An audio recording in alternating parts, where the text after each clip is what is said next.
Hi friends, welcome to English Study Point. Today in this lecture I am going to talk about views of Aristotle regarding epic. So what Aristotle says regarding epic is that it was not confined by the limits of the stage. कि epic को जब भी portray किया जाता है so ये limitless होता है क्योंकि ये बहुत ज़्यादा बड़ा होता है, ग्रैंड होता है, वास्ट होता है, ह्यूज होता है। क्योंकि अगर आपने होमर बाय इलियड पढ़ी हो तो बहुत अच्छा एग्जाम्पल है एपिक पोयम का, और या फिर अगर आपने इंडियन लिटरेचर में महाभारता पढ़ी हो सो वो भी बहुत अच्छा एग्जाम्पल है एपिक का। देन अगर वहीं हम ट्रेजेडी को देखें सो ट्रेजेडी को जो है परफॉर्म किया जाता है एक लिमिटेड स्टेज पर, जो स्पेस होता है और लिमिटेड एक्टर्स के साथ जो है ट्रेजेडी को परफॉर्म किया जाता है, इसलिए ट्रेजेडी लिमिटेड होती है। एपिक जो होते हैं वो लिमिटलेस होते हैं। एंड नाउ हम बात करते हैं फॉर्म ऑफ एपिक की। सो एपिक को जो है नरेट किया जाता है, सो इसमें जो है नैरेटिव फॉर्म का यूज़ किया जाता है। एंड लोगों के पास जो है एपिक को लिखते समय जो है ये फ्रीडम होती है कि हम जो है एपिक के थ्रू सारे इवेंट्स को, इंपॉर्टेंट सिग्निफिकेंट इवेंट्स को कवर कर सकते हैं एक ही टाइम पे, सेम टाइम पे। It has freedom to depict several events happening in the same time. Now scale of the story can be large, कि एपिक के अंदर जो भी स्टोरी हम नरेट करते हैं वो बहुत ज़्यादा ह्यूज वे में हम उसे जो है डिस्क्राइब करने की कोशिश करते हैं। इस सेंस में लिखा गया है story of the scale of the story can be large. Then अब फ्रेंड्स, अगर यूजीसी के लिए अगर आप प्रिपेयर कर रहे हैं तो ये क्वेश्चन भी पूछा जाता है कि एपिक के अंदर कौन से मीटर का यूज़ किया जाता है। सो हीरोइक मीटर या फिर हेक्सामीटर को एपिक में यूज़ किया जाता है। एंड क्यों यूज़ किया जाता है? क्योंकि ये जो है एकदम फिट मीटर है, क्योंकि इसके थ्रू जो है हम ग्रैंड मेटाफर्स को यूज़ करते हैं एपिक में, और साथ ही साथ स्ट्रेंज वर्ड्स को भी यूज़ किया जाता है हेक्सामीटर के through.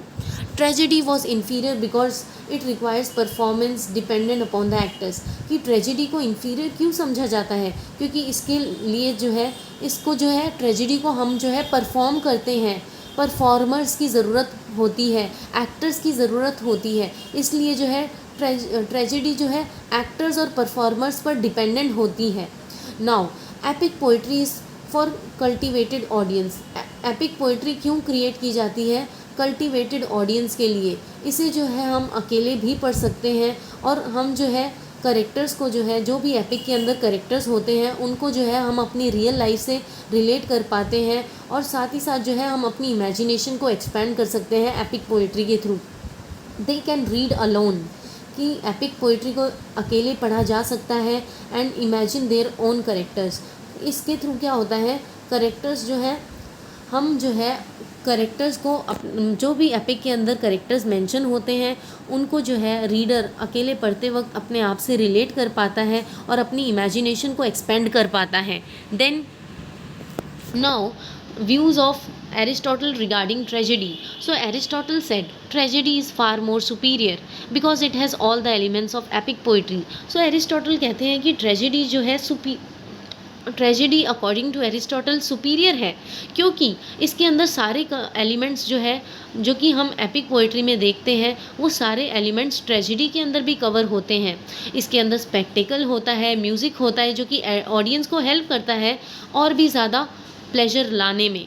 So Aristotle said tragedy is far more superior because it has all the elements of epic poetry. It has spectacle and music which helps audience to get more pleasure.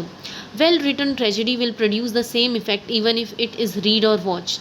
कि एक अच्छी tragedy जो है same तरीके के effect produce करती है अगर उसे रीड किया जाए या फिर देखा जाए। सो अगर हम जो है अगर एक अच्छी ट्रेजेडी होगी, अगर हम उसे पढ़ें भी या फिर अगर हम उसे लाइव देखें, सो दोनों ही लिखने और देखने में जो है दोनों में ही हम ये देख पाएंगे कि ये जो है ट्रेजेडी के थ्रू जो है कुछ ना कुछ अच्छा इफ़ेक्ट जो है हम पर प्रोड्यूस हो रहा है।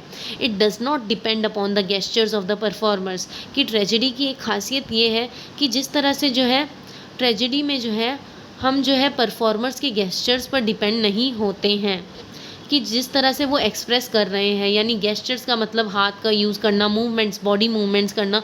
सो ट्रेजेडी में हम जो है उस पर डिपेंडेंट नहीं होते हैं according to Aristotle. Then tragedy क्या होती है, शॉर्टर होती है, वहीं एपिक जो होता है बहुत ज़्यादा ह्यूज होता है, ग्रैंड होता है, लार्ज होता है। So tragedy is shorter able to achieve effects in fewer words, कि कम शब्दों में ही जो है रीडर्स पर अपना गहरा प्रभाव छोड़ देती है tragedy. It's fine form of art, tragedy को बोला जाता है ये एक तरह की फाइन फॉर्म है आर्ट को पोर्ट्रे करने की। ट्रेजेडी क्या है? इमिटेशन ऑफ एक्शन, कि किसी एक्शन को इमिटेट करना। देन ये जो है अपने आप में ही पूरी होती है, इसके अंदर प्रॉपर मैग्नीट्यूड होता है, यानी अप्रोप्रिएट लेंथ होती है, ना ज़्यादा बड़ी होती ना ज़्यादा छोटी होती, और इसमें जो है प्रॉपर मिडल होता है, बिगनिंग होती है, और साथ ही साथ एंडिंग होती है। देन फ्रेंड्स, इसी के साथ ये लेक्चर ओवर होता है। And friends, please don't forget to like, share, comment and subscribe. Hope this lecture will help you in your UGC NET English Literature exams.